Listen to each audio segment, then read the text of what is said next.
have some more breaking news that we are tracking tonight. The Phoenix Police Department is investigating a police shooting that happened in the West Phoenix area. This happened around the streets of 75th Avenue and Thomas. 12 News journalist Sean Rice has been at the scene all day working this story.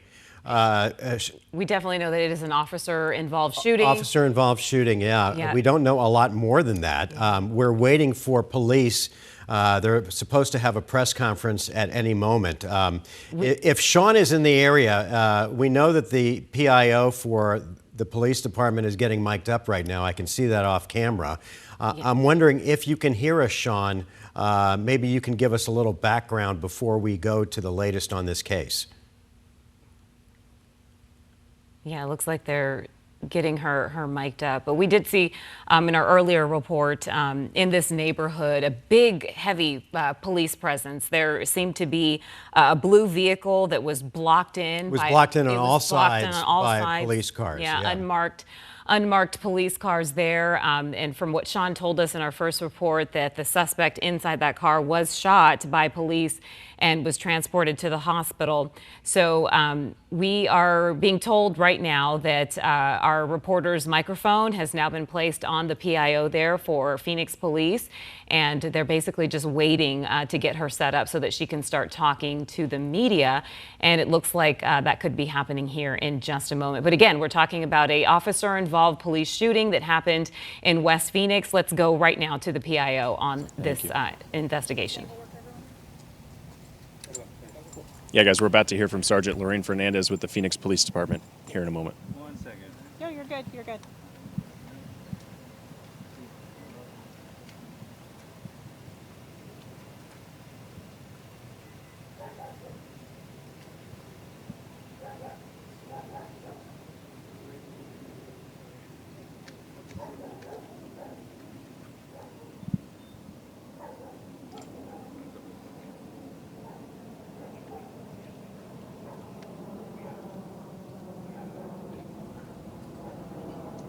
While we're waiting, a suspect is in the hospital tonight after this police-involved shooting earlier today. It happened near 75th Avenue and Thomas in the Maryvale area.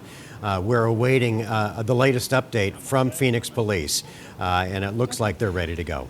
Thank you guys again for your patience being out here with me today.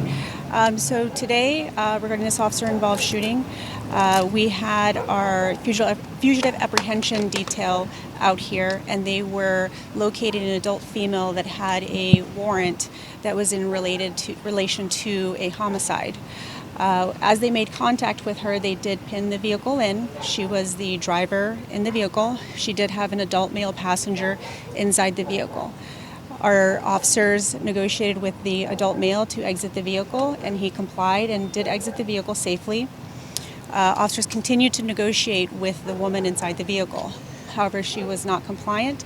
A less lethal tool was utilized in order to help gain compliance and to encourage her to get out of the vehicle. At that time, during that deployment of the less lethal tool, she did produce a handgun and point it at one of our officers, and that is when the officer-involved shooting occurred. When it was safe to do so, our officers approached the vehicle and removed her from the vehicle, extracted her back to a safe distance, and began rendering aid to her. She was then extracted to fire, where she was then transported to a nearby hospital where she is receiving treatment. We had heard from some residents who live just down the road here that maybe she had gotten out of the car and was maybe running through the residential home over here, maybe the backyard, anything along those lines, or was she potentially shot in the car? She did not exit the vehicle. She stayed in the vehicle the entire time with the interaction with the officers. In regards to the warrant she had for homicide, any details you can give us on when that homicide occurred, anything along those lines? I don't have the details of that right now. I will send you guys out a media advisory later, and I can go ahead and associate which incident that was. Do we know how many officers fired their weapons? One. Yes. Apologies if I missed it. Do we know how many shots at this point? We don't know. That'll be part of the investigation that's going on now. And DPS will handle this investigation, is that correct? Yes, DPS will be handling this investigation, and also I did not mention there was no injuries to any of our officers as well. And Sergeant, we know what happened late last night two DPS members of DPS lost their lives in a helicopter crash in Flagstaff. Could you give us an idea of how the law enforcement community is doing? I know you guys work closely with them. They're out here today. I imagine it's a somber time. Yeah, absolutely. Anytime an incident like that impacts any law enforcement agency, we feel it deeply because we understand the sacrifice that is made in order to do this job.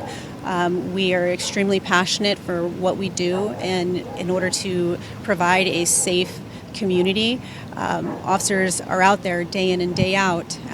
For example, with this tragic incident with the helicopter, and unfortunately, we lost a trooper in that and the pilot. So it's incredibly tragic. It's difficult to be out here, but we owe it to our community to be out here and be transparent and let them know what happened and let them know that it's now safe, and we will continue to investigate everything that needs to be investigated today. We had also heard reports that the house in question here, I know it happened at a vehicle, maybe a halfway house is what we're being told. Could you confirm that for us, the home in question? Yeah, no, I don't have any information that would lead that right now to indicate that that's any sort of halfway house. And I'm sorry, our mic was cutting out early, so for us again, it was a warrant you had on the homicide, and then the vehicle was pinned, is that correct? Correct. The vehicle was pinned.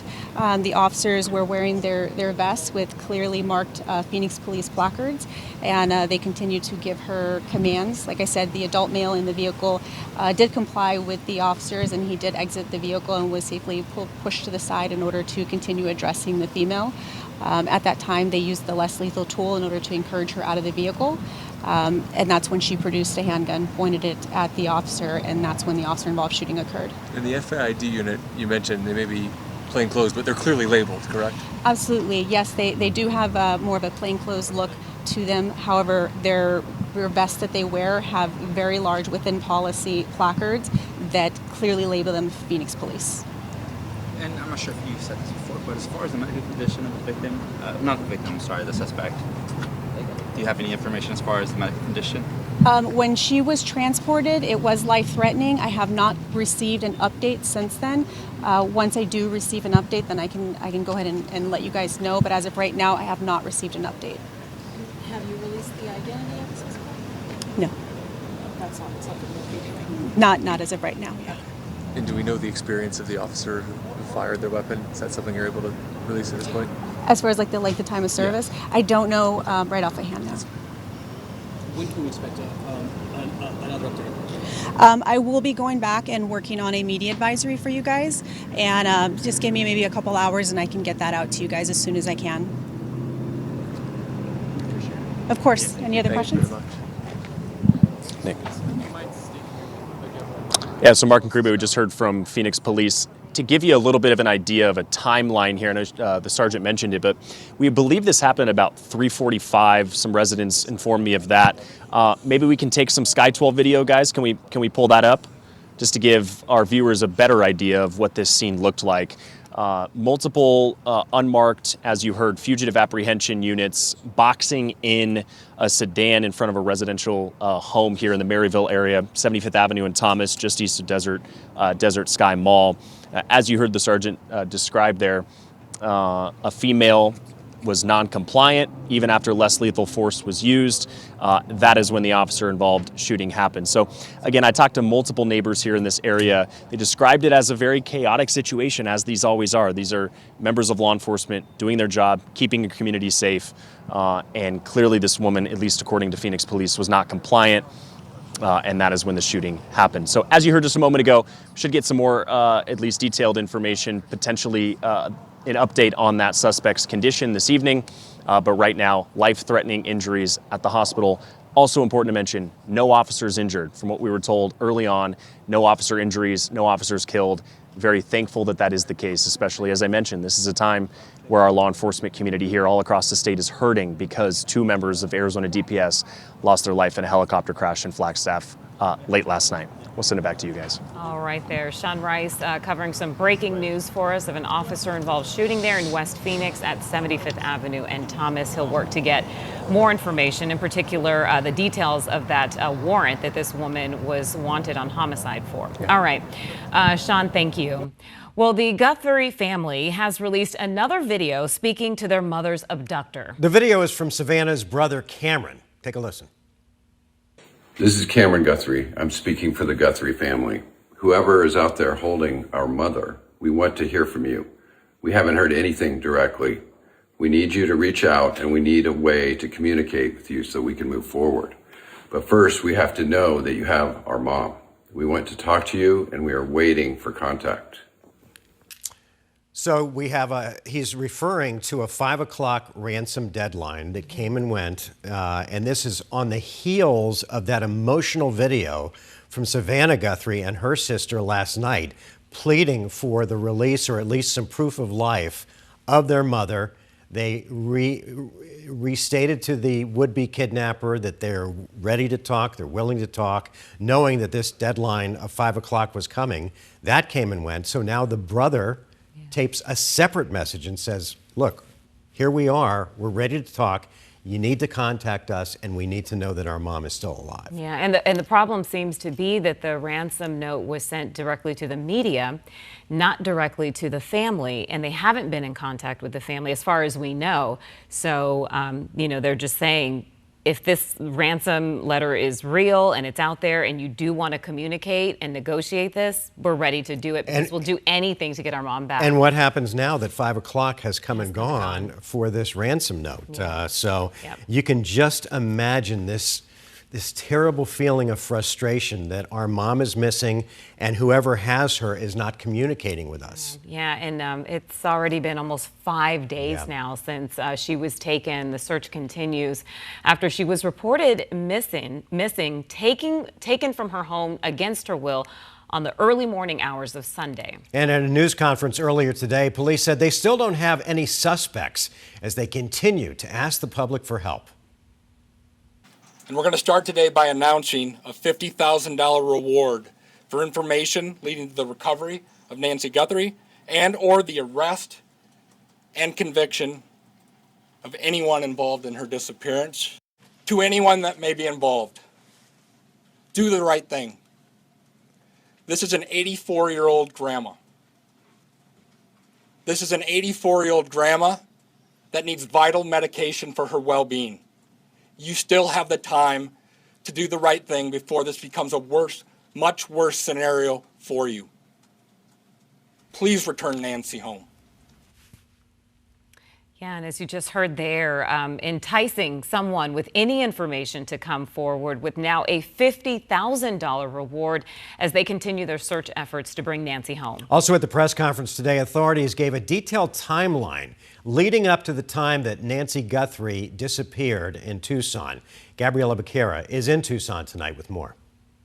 Nancy Guthrie left her Catalina Foothills home in an Uber at 5:32 p.m. on Saturday evening to have dinner at her daughter Annie's house about 10 minutes away. A family member drove Nancy home about 4 hours later. The sheriff wouldn't say if the family member was her daughter, son-in-law, or someone else. Detectives know Nancy arrived at home at 9:48 p.m., according to data recorded of her garage door opening. It closed just a few minutes later. At 1:47 a.m. on Sunday morning, Nancy's doorbell camera was disconnected. The camera was removed from the wall, and it's still missing. The surveillance software on Nancy's cameras detected a person at 2:12 a.m., but there's no saved video of the incident because she didn't pay for the subscription that stores recordings. The tech company reportedly told the sheriff's office they tried everything they could, but there's no way to get that video back. At 2:28 a.m., Nancy's pacemaker disconnected from her phone.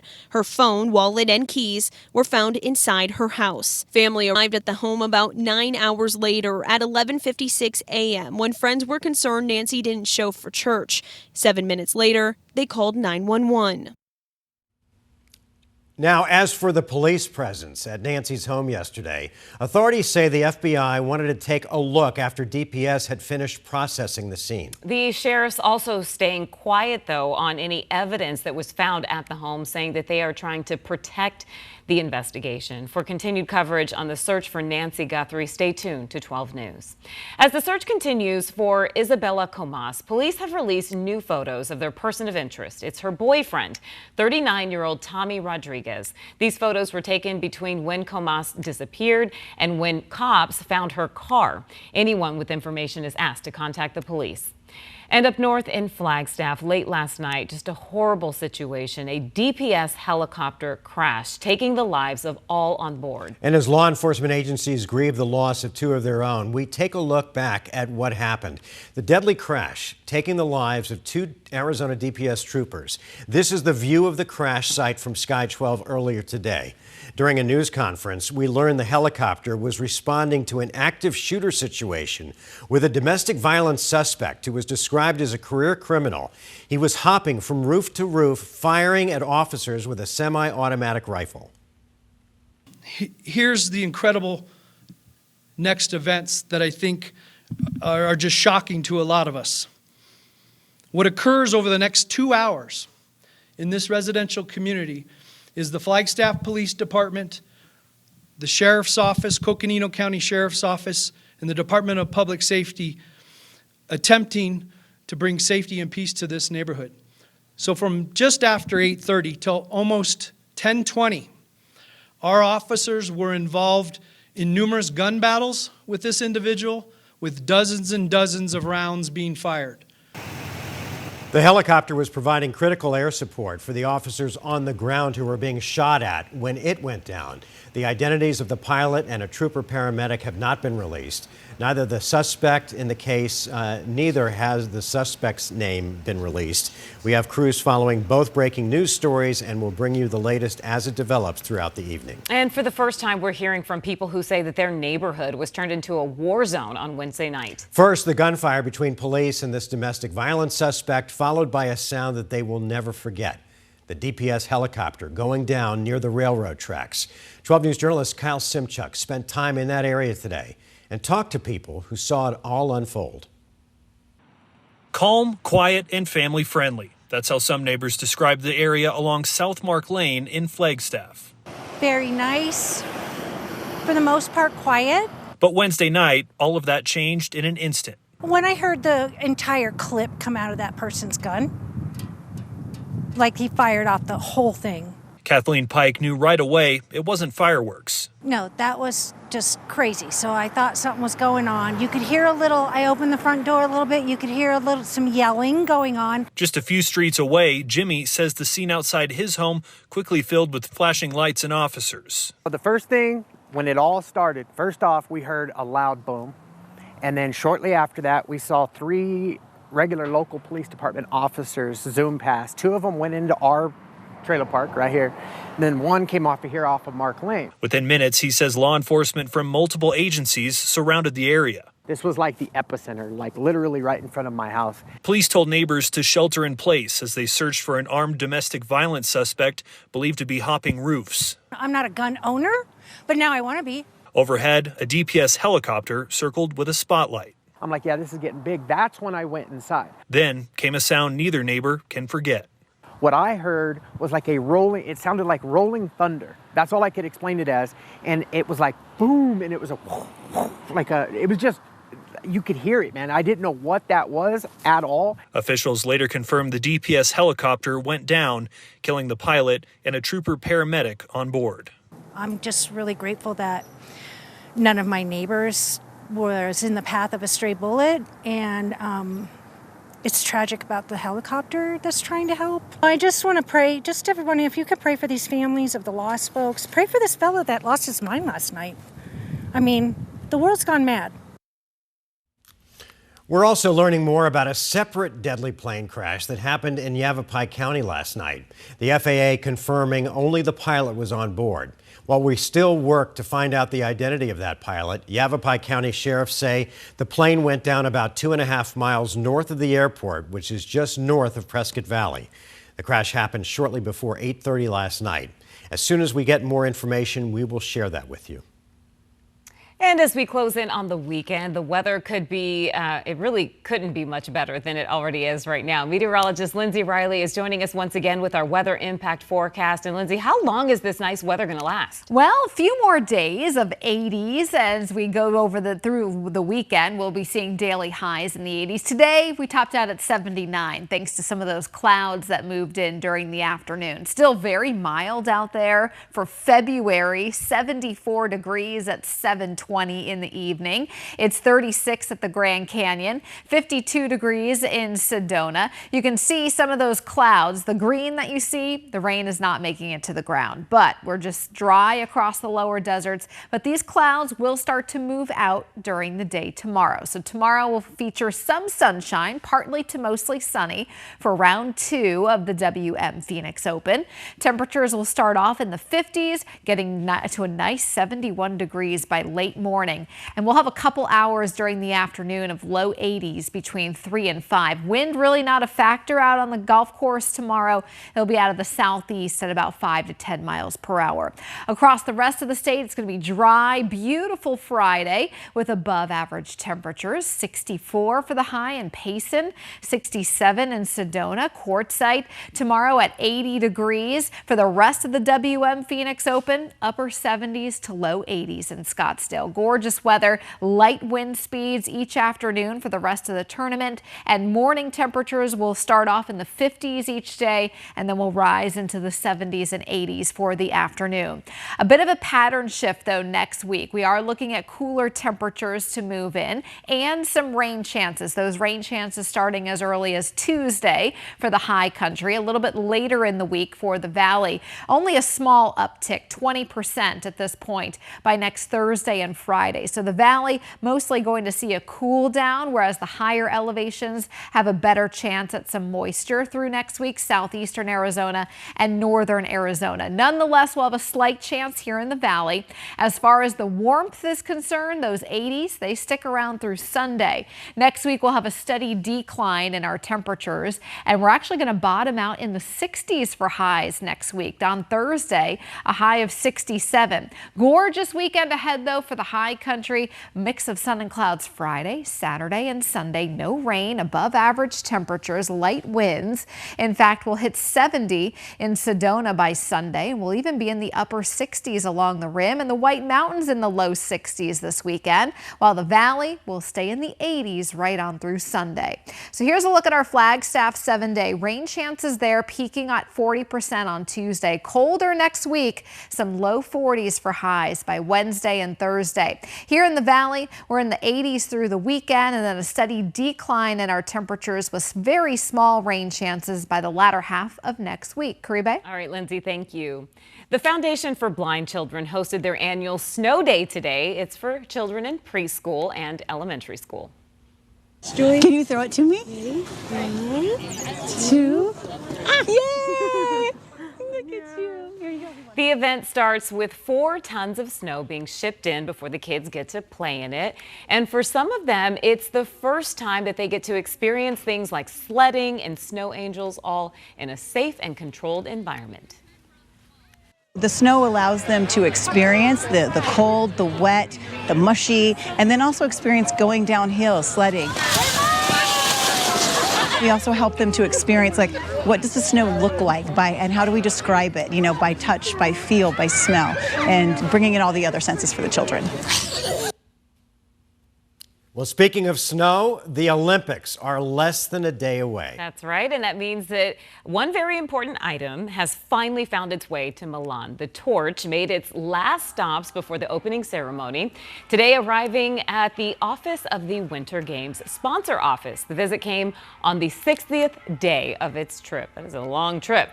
Now, thousands of people there lined the street to see the torch before it makes one more stop tomorrow as it visits the Olympic venues inside the city. And with the opening ceremony for the 2026 Winter Games now less than 24 hours away, officially kicking off 19 days of Olympic competition that you'll only see right here on NBC and 12 News. For more on the final preparations ahead of tomorrow night's celebration, Jay Gray has more.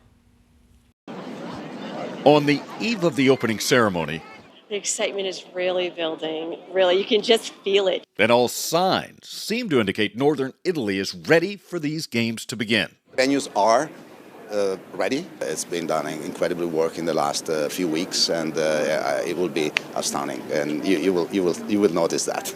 From the stadium and arenas in Milan to the slopes and sliding tracks in the mountains, these Winter Olympics will feature 16 sports and a record 116 events with 735 medals up for grabs.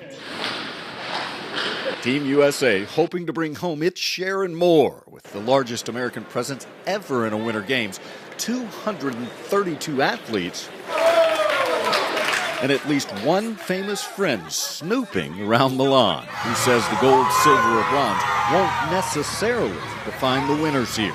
When we have the Olympics, it's what brings the world together. So you guys as athletes, y'all got a big mission at hand. It's not just winning your events or coming to, to put on a great performance, but it's the status of showing the world what love looks like. An Olympic message that rings true for so many right now. Jay Gray, NBC News, Milan. Vice President Vance made a visit to Milan to see Team USA as they get set for the Olympics. Vance is part of a U.S. delegation going to the Olympics, and when he spoke to the team, Vance praised the athletes for their hard work as well as the excellence that it takes just to make it to the Olympics. He also mentioned that all Americans will be cheering them on back at home. After this, he will head to the opening ceremony coming up tomorrow. Well, about an hour south of Boston, a couple's Super Bowl rivalry is heating up by cooling down. One loves the Patriots and the other cheers for the Seahawks. Samantha Chaney reports how they use snow sculptures to symbolize their fandoms. Fun, because you're creating something. Mark Mooney and his wife Judy have been happily married for 38 years. But when it comes to football, in my house, we're kind of like a house divided a little bit. You see, he's a lifelong Patriots fan. His wife loves the Seahawks. Not speaking for my kids, but go Patriots. So to honor both teams and their accomplishments leading up to this Super Bowl Sunday, we've got the Super Bowl trophies. We've got the 6 Patriots ones versus the Seahawks single one. The Mattapoisett man gathered last week's heavy snow. Takes about 6 hours total from piling up the snow, which is probably the biggest part, and built a huge sculpture on his front lawn representing them both. After the game, whatever team wins gets to keep the logo up. It's been a tradition of his since 2009. In the past, he's built helmets and carved logos out of mounds of snow. It's just expressing my patriotism, right? For the love of the Pats. Love for the town, be able to share my enthusiasm with them. Now, Mooney says his sculpture will be here on his lawn as long as Mother Nature allows. So as long as it's still cold out, you can come here to his house, show your patriotism, and share a selfie. Yeah, I definitely think they should win #1 fan of the year for both teams. All right, it's time now to look at sports. The big question for Cardinals fans right now is Larry Legend a Hall of Famer? We're just a couple of minutes away from finding out. Cam Cox is at the NFL Awards show tonight and also caught up with another Cards player who's up for a league-wide recognition. Well, Kelvin, you're up for the Man of the Year award. How you feeling about your chances? I'm excited. But at the end of the day, I just want to enjoy the moment, be present, and allow things to kind of just happen how they happen. What is this been a moment like for you up for this award 3 times now? I mean, the thing is at the end of the day, I'm still going to do the work. That's not going to change. Live in the community, man. You don't change it all. That's not changing at all. This allows me to use the NFL in another way, using the platform that they give me to be able to go and serve in other different capacities. But at the end of the day, the work is the work. I'm excited to continue doing the work. And if I get the award tonight, I'm going to have a great time. And if I don't, me and the family are going to have a nice dinner tonight, regardless. Good friend of yours is up for the Hall of Fame. When I talked to Larry about you, he said it's been a joy of his life to get to know you and to call you a friend. What would it be like to see him go into the Hall of Fame tonight? Man, I never had an older brother. And for me, that's like my older brother. So seeing him going into the Hall would be just a joy. Honored to consider him a friend, but more than anything, I consider him a dear brother, one that I never had. So just being able to see him be able to experience something like this for all the hard work that he's done, really just overjoyed for the opportunity that he'll have, and even more overjoyed when I hear his name called. Simple question. Is Larry Fitzgerald a first ballot Hall of Famer? Yes, absolutely. Yes. Fitzgerald was a great, not good, great wide receiver. Didn't have a lot of quarterbacks, and then, of course, he had Warner, and he ends up in a Super Bowl. So he came very close. Wasn't for Santonio Holmes, he would have been, wouldn't have been a champion. But Fitzgerald is was a great wide receiver. Larry Fitzgerald, the first ballot Hall of Famer in your eyes? Absolutely. Absolutely. I just spoke with Larry a couple weeks ago. That's a definite, bro. It got to happen. Larry Fitzgerald possibly going into the Hall of Fame. How much does he deserve to be a first ballot? For sure, yeah. He's kind of paved the way for us Cardinals players, and I definitely think he has a high chance, and I fully expect him to be a first ballot Hall of Famer. You had a chance to meet him? Yeah, wonderful guy, tremendous person, and just everything he does is awesome, man. I love everything about Larry. He's a first-class person. Does he deserve to be a first ballot Hall of Famer? Larry Fitzgerald is a first ballot Hall of Famer. It would be a grave injustice if he didn't get in. I don't think there's any doubt, if you ask any player, any coach, any GM, any fan, Larry will be a first ballot Hall of Famer. You have a favorite memory with him? Do you know him well? I know Larry well. Unfortunately, of all my teams and travels, I never got to play for the Cardinals, never got to play with Larry, but best butt cheeks in the game. Larry Fitzgerald, first ballot Hall of Famer? I mean, he is. He should be. I can't wait for tonight. I get a chance to introduce the Hall of Fame class, so I'm counting on Fitz being in that group. But as we've seen over the last couple weeks, nothing is guaranteed. We don't know anything for sure. Your favorite Larry moment is what? Yeah, I say moment, or I'll say moments. Like, for me, it was our Super Bowl run, because I don't feel like Larry ever got the respect that he deserved until we went on that run. And to watch him game after game, to be able to shine, to be able to show the world who he is and what he was capable of. I felt like he was kind of lost in the desert because we had never really won there, and they were never on TV. And so that, to me, that moment and that run and just everything that he did during that time to kind of just come on the national spotlight and people go, wow, this guy's a dude. And so that, to me, was so much fun to be a part of and to be able to watch it up close and personal. Then we'll get you out here on this. You met Mike LaFleur. What'd you think? I loved the first impression, the authenticity. I think the passion, for what he's doing, the excitement to be a part of the Cardinal organization, all the stuff that you want. I mean, obviously a first-time head coach, and so they've been there before, and it's always going to be a learning process. But first impressions were really good. I think he said all the right things, and he's passionate to just jump in, dive in, and make this team a winner. All right. Wishing Larry the best. Okay, so we finally have an answer to that new look. Do you remember this? A couple weeks ago? Okay, so Guy Fieri gave us on his birthday, if you remember, he traded in his signature look for, well, maybe a more normal looking kind of appearance there. So we don't know if it's AI. What we do know is that it's being used in a Super Bowl commercial. And it's going to be for Bosch USA, and it shows Guy going back and forth between the looks. So I guess we'll just have to wait and see for the big game to see if this is real or if he sticks with it. What do you think? You think it's, I think it's totally AI. I think it's probably AI, or whatever it was a stunt, because he's not changing his look. That's his signature. It is like you see him and you know exactly who it is. So why would you can't change imagine that? Unless it was just for a stunt or for a commercial or AI, as you say. Yeah. That it was, really the look he's going with now. All right. So we'll have to wait and see on Super Bowl Sunday. Thanks, everyone, for watching our live extended newscast on 12+. You can find so much more on the app, including 12 Sports special coverage. We'll see you back here later on tonight for 12 News at 10. Thanks for watching.